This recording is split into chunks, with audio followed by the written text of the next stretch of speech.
आचार्य कहते हैं कि यह जीव हिंसा का त्याग करके एवं धर्म ध्यान पूर्वक जीवन व्यतीत करके विकलत्रय के दुखों से बचने का प्रयास कर सकता है।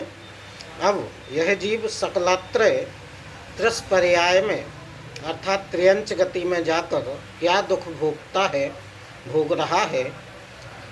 पंडित जी बताते हैं कि कवहु पंच इंद्रिय पशु भयो मन विन निपटो अज्ञानी थयो सिंहादिक सैनी हुए क्रूर नेवल पशु हति खाए भूल।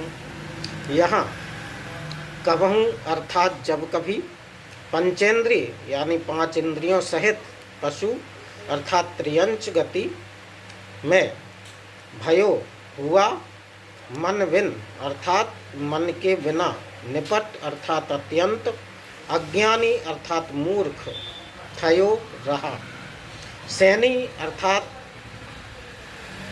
सैनी हुआ तो सिंहादिक अर्थात शेर आदि, क्रूर अर्थात दुष्टों, होकर, निवल अर्थात अपने से कमजोर, भूर अर्थात पशु, त्रियंच जीव, हति मारकर खाए मतलब खाया।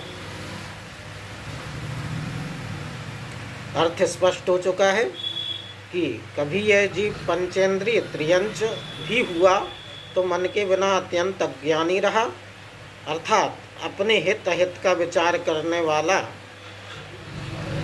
भी सिंह आदि जीव भी हुआ तो अपने से निर्बल पशुओं को मारकर खाता रहा। यहाँ समझने वाली बात यह है कि मन सहित जो जीव होते हैं या कहें जिनमें अपना हित और अहित समझने की शक्ति होती है वो सैनी, और जिन त्रियंच जीवों में ये क्षमता नहीं होती वो असैनी जीव कहलाते हैं। हम इसे विस्तार से अगले भाग में समझने का प्रयास करेंगे। तब तक के लिए धन्यवाद।